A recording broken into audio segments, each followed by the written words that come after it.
Assalamualaikum warahmatullahi wabarakatuh. Alhamdulillahirabbil alamin. Alhamdulillah wa syukurillah wa la haula wa la quwata illa billah. Asyhadu an la ilaha illallah wa asyhadu anna Muhammadan abduhu wa rasuluh. Alhamdulillah, segala puji bagi Allah. Salawat serta salam kita aturkan kepada Rasulullah SAW. Oke, hari ini Bapak akan coba menyampaikan tentang materi hormat dan patuh kepada orang tua. Namun sebelum kita menjelaskan itu, kita coba mereview bahwa sebelumnya kita sudah menjelaskan materi tentang Rasul-Rasul Allah itu, Rasul-Rasul itu adalah kekasih Allah. Nah, kita tahu bagaimana tugas Rasul di muka bumi ini, yaitu adalah salah satunya adalah menyampaikan wahyu Allah. Kemudian yang selanjutnya Rasul juga adalah sebagai suri tauladan dalam menjalankan wahyu Allah itu. Nah, kita tahu bagaimana Rasulullah itu menyampaikan wahyu-wahyu Allah, gitu kan, agar semua manusia itu beriman kepada Allah, dan salah satunya adalah juga harus hormat dan patuh kepada orang tua. Hari ini kita akan coba membahas hormat dan patuh kepada orang tua. Sebelum kita membahas lebih jauh, kita lihat dulu bagaimana kompetensi dasarnya. Yang pertama adalah meyakini bahwa hormat dan patuh kepada orang tua dan guru sebagai kewajiban agama. Kemudian yang selanjutnya, bagaimana kita menunjukkan perilaku hormat dan patuh kepada orang tua dan guru sebagai implementasi dari perintah Allah di dalam surat Al-Isra ayat 23 dan 24, serta hadis-hadis yang terkait. Selanjutnya, bagaimana kita menganalisa perilaku hormat dan patuh kepada orang tua dan guru. Dan yang selanjutnya, kita coba menyajikan ketauhidan dalam beribadah dengan hormat dan patuh kepada orang tua sesuai dengan Quran surat Al-Isra ayat 23 dan 24. Sebelum menjelaskan lebih jauh, nah di sini ada namanya peta konsep daripada hormat dan patuh kepada orang tua dan juga guru. Nah, yaitu sebagaimana yang pertama adalah hormat dan patuh kepada orang tua. Bagaimana orang tua dalam pandangan Islam, kemudian bagaimana pandangan Allah di dalam Quran surat Al-Isra ayat 23 dan 4, kemudian bagaimana bentuk hormat kepada orang tua. Selanjutnya, bagaimana guru, siapa itu guru, kemudian bagaimana bentuk hormat kepada guru, dan bagaimana jasa-jasa guru kepada kita. Nah, sebelum kita membahas lebih jauh, kita coba ambil bahasa salah seorang sahabat Rasulullah, yaitu Ali bin Abi Thalib karamallahu wajhah. Ali mengatakan kepada kita bahwa aku adalah budak atau hamba sahaya bagi orang-orang yang mengajariku, walaupun hanya satu huruf. Kita bertanya kepada kita sendiri, siapakah orang tua itu? Yang pertama adalah orang tua itu adalah orang tua kandung atau yang menghubungkan darah kita dengan orang tua. Yang kedua adalah ibu yang mengandung kita, melahirkan, menyusui, sampai membesarkan. Selanjutnya, orang tua juga itu adalah orang yang memberikan ilmu kepada kita. Salah satunya juga adalah guru. Kemudian orang tua adalah orang yang menikahkan kita dengan anak mertuanya. Sebagaimana Allah berfirman di dalam surat Al-Isra 23 sampai 24, A'udzu billahi minasyaitonir rajim. Bismillahirrahmanirrahim. Wa qadha rabbuka alla ta'budu illa iyyah wa bil walidaini ihsana imma yablughanna indakal kibara ahaduhuma aw kilahuma fala taqul lahumā uffin wa la tanharhumā wa qul lahumā qawlan karīmā. Artinya adalah, dan Tuhanmu telah memerintahkan agar kamu jangan menyembah selain Dia. Dan hendaklah berbuat baik kepada ibu bapa jika salah seorang di antara keduanya atau kedua-duanya sampai berusia lanjut dalam pemeliharaanmu, maka sekali-kali janganlah engkau mengatakan kepada keduanya perkataan ah, dan jangan engkau membentak keduanya, dan ucapkanlah kepada keduanya perkataan yang baik.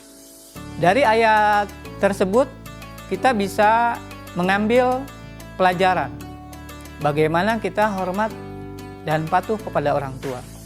Yang pertama, hormat kepada orang tua yaitu mentaati semua perintah orang tua. Nah, segala perintah orang tua harus kita taati kecuali dalam hal maksiat. Yang selanjutnya adalah berbuat baik kepada orang tua. Bagaimana kita memberikan kebaikan-kebaikan kita kepada orang tua, yang merupakan ciri kita sebagai orang beriman itu adalah harus berbuat baik. Salah satunya adalah kepada orang tua kita sendiri. Yang selanjutnya adalah jangan berkata kasar dan membentak. Sebagaimana tadi dijelaskan di dalam ayat wala taqul lahuma uffi wala tanharhuma. Karena jika kita mengatakan pada saat kita disuruh, apalagi sampai kita membentak, maka itu sudah termasuk ke dalam dosa yang sangat besar. Yang selanjutnya adalah merendahkan diri pada keduanya. Bagaimana kita merendahkan diri, kita bersifat hormat kepada orang tua, bagaimana sikap kita, sopan santun kita, akhlak kita kepada orang tua harus kita tunjukkan dengan sebaik-baiknya sebagaimana Rasulullah mencontohkan kepada kita. Lalu selanjutnya adalah pilihlah kata-kata yang baik. Jadi ketika berbicara dengan orang tua, kita tahu serba salah. Serba salahnya apa? Kita jangan sampai mengatakan apalagi sampai lebih jauh lagi adalah membentaknya. Saja sudah tidak boleh, sudah berdosa besar, apalagi lebih daripada itu. Yang selanjutnya adalah mendoakan orang tua. Nah, kita dari kecil sudah diajarkan oleh guru-guru kita adalah bagaimana mendoakan orang tua setiap saat. Selama kita sholat, maka minimal 7 kali atau minimal 5 kali dalam sholat kita harus mendoakannya. Sebagaimana doa yang sudah diajarkan oleh Allah dan juga Rasulullah. Rabbighfirli wali walidayya warhamhuma kama rabbayani shaghira. Ya Allah, ampunilah dosaku dan dosa kedua orang tuaku, dan sayangilah keduanya sebagaimana mereka telah mendidik aku, memelihara aku, menyayangi aku sewaktu kecil. Doa itu tidak boleh dilupakan. Yang selanjutnya adalah melanjutkan perjuangan orang tua. Nah, perjuangan orang tua itu apa? Hal-hal yang terbaik yang dilakukan oleh orang tua selama di dunia, maka kita harus bisa melanjutkannya dengan baik. Bahkan lebih baik daripada orang tua. Selanjutnya, melaksanakan wasiat orang tua. Apa wasiat orang tua? Wasiat itu adalah bukan hal-hal yang maksiat, maka kita wajib melaksanakannya. Jadi wasiat itu adalah merupakan sebuah perintah dari orang tua untuk kita lakukan dengan sebaik mungkin. Selanjutnya adalah menyambung silaturahmi dengan sahabat orang tua jika keduanya sudah tiada. Nah, ini adalah merupakan bagian dari menyambung silaturahmi, menyambung hubungan baik dengan orang tua kita selama hidupnya di dunia. Selama hubungan dengan orang tua itu baik, rekan-rekan orang tua itu baik, maka kita wajib melanjutkannya dalam hal-hal yang baik.